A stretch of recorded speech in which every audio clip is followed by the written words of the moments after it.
Welcome to Let's Play Rule the Waves 3 as Germany, starting in 1935. It's the middle of 1942, and I'm calling this episode Annoying England. I'm using England here in the way that the Germans would use England.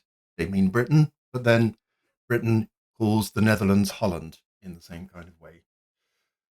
Annoying England is going to be a little bit of a touch and go proposition because, as you saw last episode, I've made a major investment in new aircraft carriers, and I hope further investments are going to come on along the next 18 months or so. Let's just jump in and have a quick look. There we go. So we have the 4 battle cruisers. It's great. We have the first aircraft carrier and the new Peter Strausser, and then we have 3 more Peter Straussers coming along. Actually, I just wanted to change the name of the Seydlitz since we're giving the others their first name. This is Friedrich von Seydlitz. Technically, he's a Freiherr, which is Baron, as is Manfred from Richthofen. He's, of course, the Red Baron. But, amongst friends, I think we can be a bit more informal. Seydlitz and Parseval are going to be ready in 17 months. Well, it's July 42, so that's going to take us to December 43. So, really, I would like for us to have a nice little war at the beginning of 1944. Give the guys some time to work up and everything.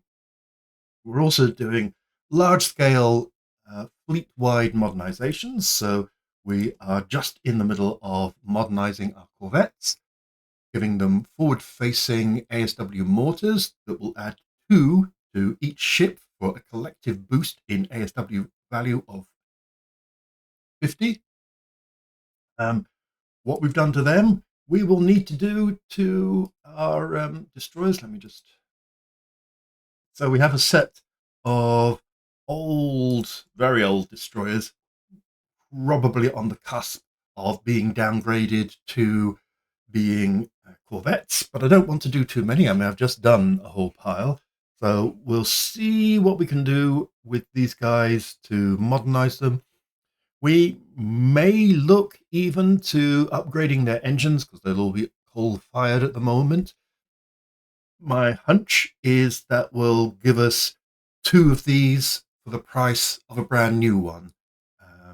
So a brand new one, the Z61s, they cost about 600 and blah, blah, blah, 25 or something like that, and they take 16 months.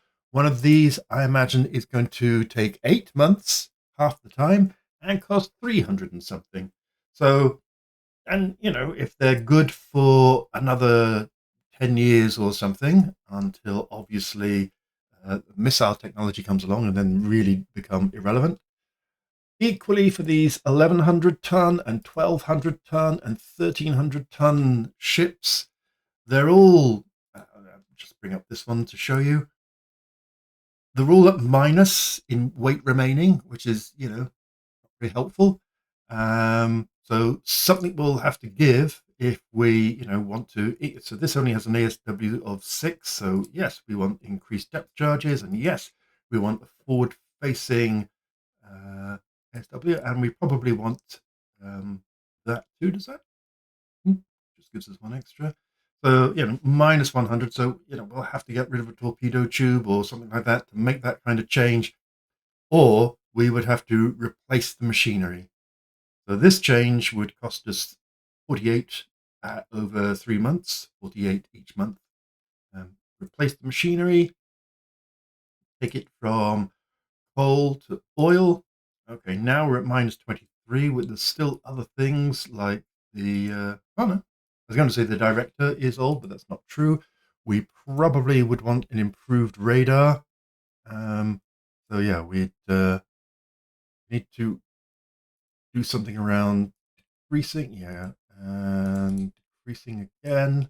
All right, and then perhaps lose one of these. So very poor in AA, but in other respects. Now that would take us 8 months and just under 300. So as I said, we could update 2 of these, or for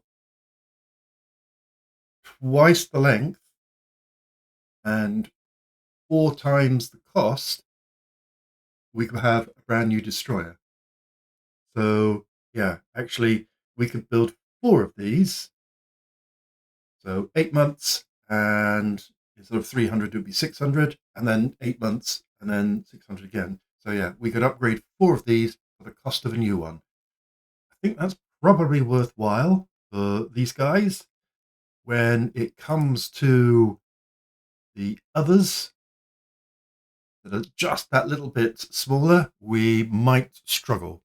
So let's do that one, and that one, and that one. And so that's a Z24. Let's actually just cancel that. And let's do all the Z24s. They're in reserve fleet anyhow, so we're not really losing any troop quality? Crew quality. So just like that one. And off they go. So, that's a goer. Now if we go down to the slightly smaller Z29s, let's see if we can do very much with them as well. Similar kinds of problem. So on the Z29s, if we don't improve the director, which would take us over, actually, if we improve the director, we remove 4 torpedo tubes, we can increase the depth charge throwers and fit a ASW mortar and increase the stowage and put our radar up to 3, then we can just squeeze it in without going to the cost of redoing the engines. So actually, that's probably fine. It's okay for them.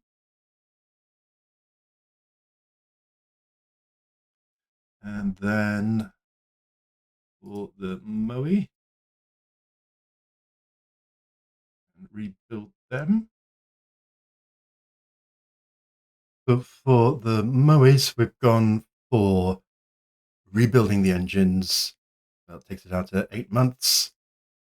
Making the guns dual purpose, upgrading the director, having a few medium anti-aircraft, taking out a triple torpedo, adding in the ASW and the radar, and leaving nothing left in reserve. So, it's a bit tight, but okay for that. That sends them in.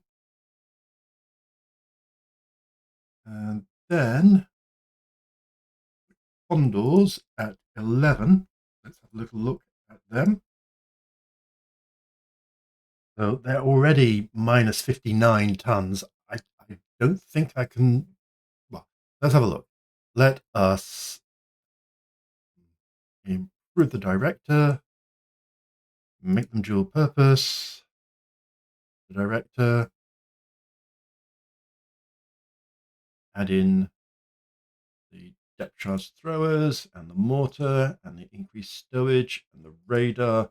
That's minus 200. If I replace the machinery and make it into oil, it's still going to be minus 85. So I'm not going to modernize these, and I'm going to, every time I build new destroyers, I'm going to replace these. So 4 new, and then this is a 5, isn't it? Yeah. Because if that's true of the Condors, then it's certainly going to be true of the Z13s. So let's look instead at a new destroyer design. Now, I know I looked at this recently, and I didn't really come up with anything better than the Z61s. So, oops, wrong way. Z61. Now let's see what we can gain here. Okay, so we can boost up the Z61s a little bit. So this is the Z75. This is 2,500 tons, so 200 or 300 tons more. Instead of 625, it's 712, so nearly 100 more to pay for per month. Still 16 months to build. Heavy anti-air of 16, 2 medium, 7 light, 8 5-inch guns. Be happy with that. 8 torpedo tubes. I've added 10 mines because it's knocking around. ASW of 10 with everything there and a radar of level 3. It's, yeah, be nice to have just brought that down a little bit from the weight, but then it goes down to minus 15 if I do that. So, yeah, 100 tons only still gives you a very small boost. Someone suggested it would be a good idea to give destroyers a torpedo defense 1, but that's going to cost minus 180 now. And even if I add 500 tons, that's only going to take it to minus 130. So it's only going to move it by 50 tons. So that's not really a goer, sadly.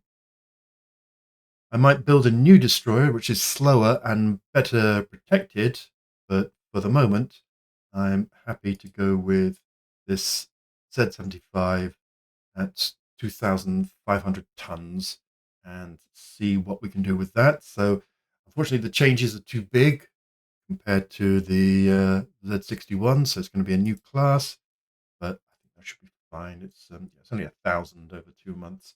It's not the worst. It's not like the kind of expense you have to go to with a battle cruiser. So that's where we are. These 5 will be converted to corvettes when I build the first 5 of the new Z75s, and then these 4 likewise. So I'll be needing 9 new destroyers just to replace these old 1918 destroyers that we still have knocking around. The Z61s themselves and their near cousins, the Z56s, will also need modernizing. So in fact, let's do that for these ones, which are just entered service. I know they've just entered service and they're going in for rebuild. There isn't a lot of space, so ASW up from 8 to 10 and radar limit up to 3. Goes to minus 25. If I just decrease one of the tubes, yeah, that will do for that. And I think that's fine. So let's do those. Yep. And they'll go off to be rebuilt. Okay. So, yeah, expensive, but throwing them away and starting all over fresh is even more expensive. So let's stick with that for the moment. Okay. That's enough adjusting. Let's push on through the months into August.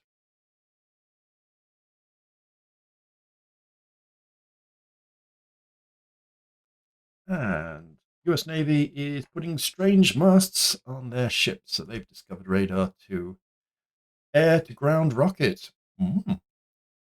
Fighters can now go on attack missions using rockets on a medium loadout. So, okay. Here's the news. So, the new captain for the 4th Torpedo Boat Division. Someone did ask to go through the roles again, so I will just spend a little bit of time going to that. So if I go to actually, let me go to the officers first of all. Sort them by rank. So the first thing to notice is with the upgrade to version 25, Rear Admiral Nightcell has now become Admiral, and he's the commanding officer of the North Europe station. I'm not sure if we'll get commanders for the Baltic or the Mediterranean, because I don't know at what point the size matters enough to appoint an admiral, but certainly for Northern Europe. And he's above average. He's a good choice. So that's great. Okay, let's go into the division editor and just go through the roles. So first of all, we have the battle cruisers and fast battleships.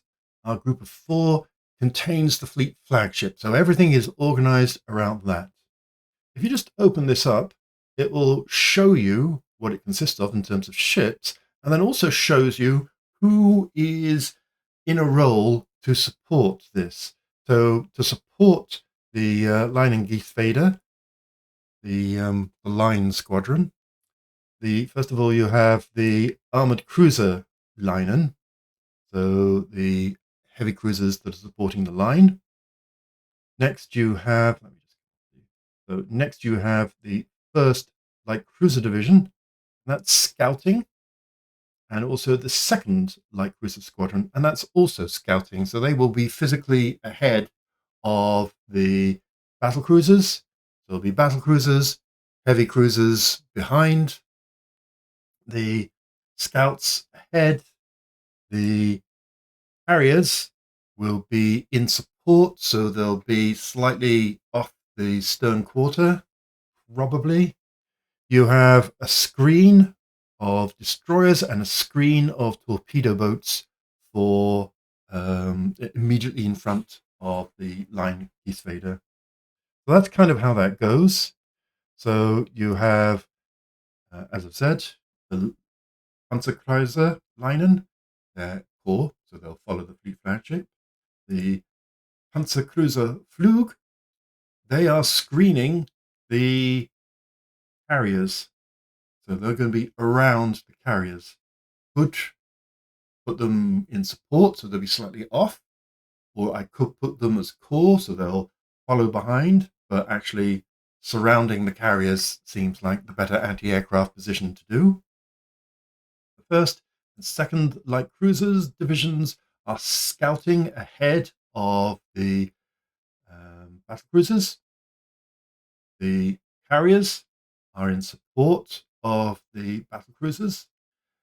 Eventually, I will probably rearrange that.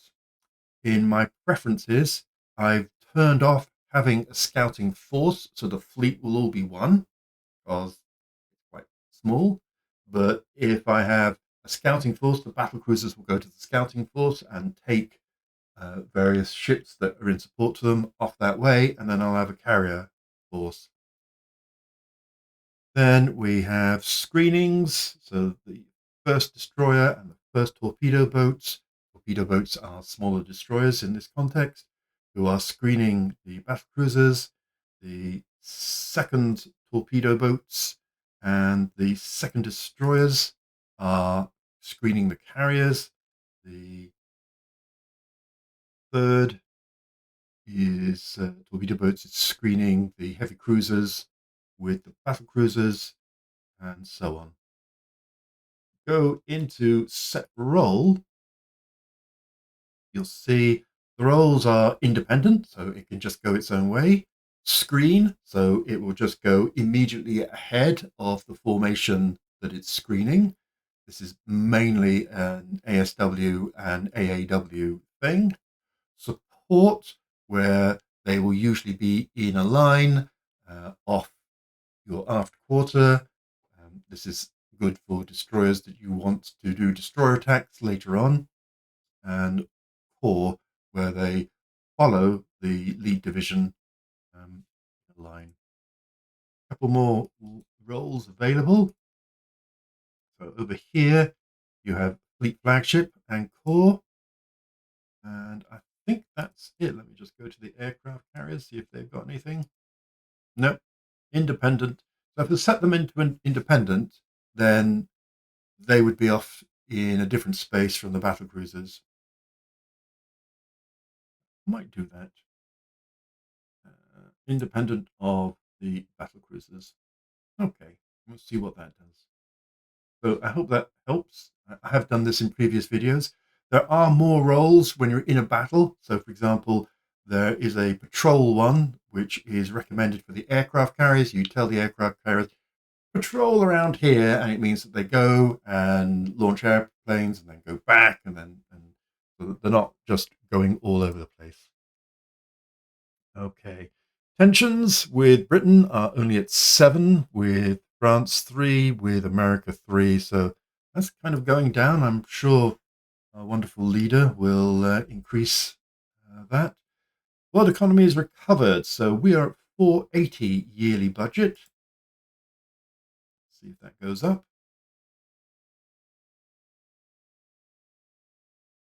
27 corvettes have finished their reconstructions.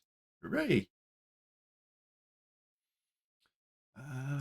Who is meddling? Britain obviously is meddling. Still struggling to make progress. Britain is facing a rebellion in Kenya, as we saw last turn. A number of colonies are seeking independence, which is going to damage Britain in particular because it has by far and away the biggest navy. Our leader wants to look at the details of our Z75.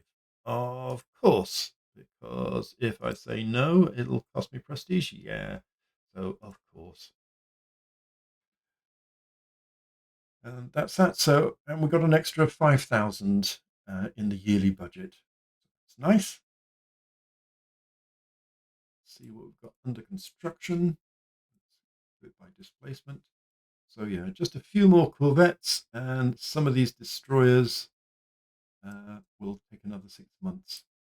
Okay, the corvettes that we've just done, I am going to put them all into reserve. Just gives us a little bit more money. All poor at the moment. That should increase to actually, it'll stay at poor. New docks completed, so time to build some more docks. There's some more. Okay, let's have a little look at them. We've gone through the news. Seems to be a lot of commissioning of this, that, and the other. Our new chap who has taken over Torpedo Boat Squadron is below ability of everything. So we are ready to build the Z75s, which is great.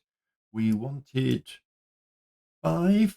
That will cost us 3,555, or we could go for the full 9. It costs 9,000. Yeah, let's do all 9, and then when they're done, we can take the 9 oldest destroyers and get them replaced. Okay, so that will keep that lot going. And so to November.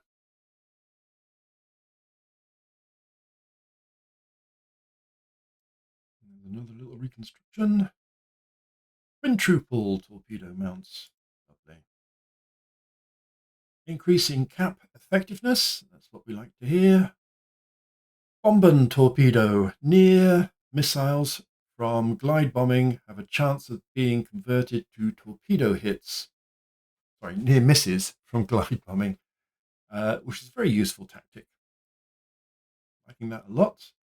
20-inch quality 1 gun, which is one that I'm definitely not going to be using. Yeah.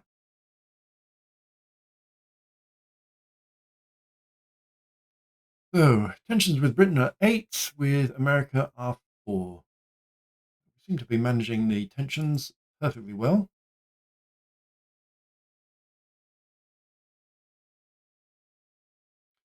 The Italians would like to buy some stuff. Of course you would, dear friend, ally, and general helper outer with finance. I've forgotten to do the dock. Sorry about that. I'm going to ignore the airplanes.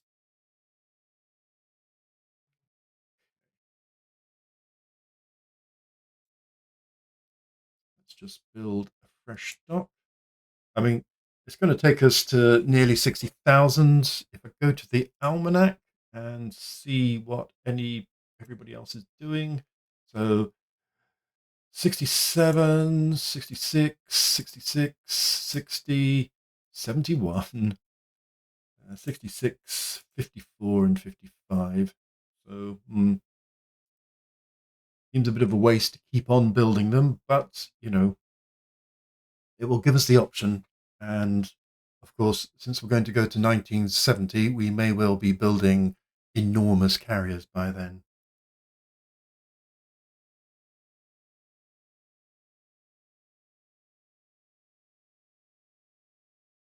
Spy from Italy? Italy? I think we'll have to handle it discreetly. Really? Italy? Friend? Fish. Love a good hull advance. Things with auto loaders. improved bulbous bow. Modern is more than 3 years. So yeah, let's have a little look at that. Let's bring this in.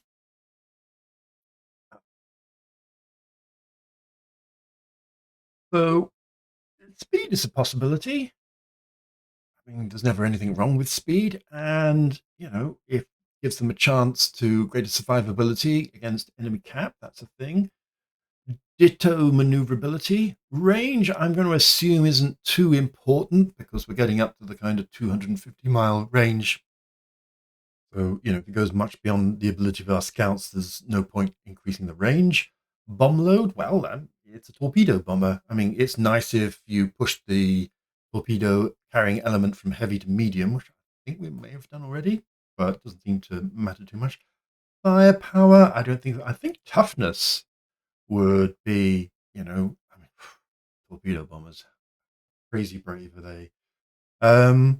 Reliability, well, I'm kind of assuming now reliability should be sort of averagey kind of thing. I could do double toughness. I'm going to go for speed because I don't want the speed of the torpedo bombers to lag too significantly behind the speed of the dive bombers and the fighters. So let's go for that one. More rebellion in Kenya. More shipbuilding of stuff. Tension with Japan has reduced because we share common values. Do you hear that, Italy? Yeah. Friends don't spy on each other. In fact, talking about that, I'm going to increase the intelligence to high on Britain. We've got it low on France and low on America, and I'll keep that as is for the moment. So we're in January 43, so we should have a look at last year in retrospect. Carrying on with the modernization of our escort force. Whole new set coming through, which I'm pleased about. Probably want to still have a look at our light cruisers. The Berlin class is great, but we only have 2 of them and a third about to enter service in half a year. We have a look at the almanac. We don't have any battleships. We have 4 battle cruisers, so half the number of Britain and half the number of America, less than half the number.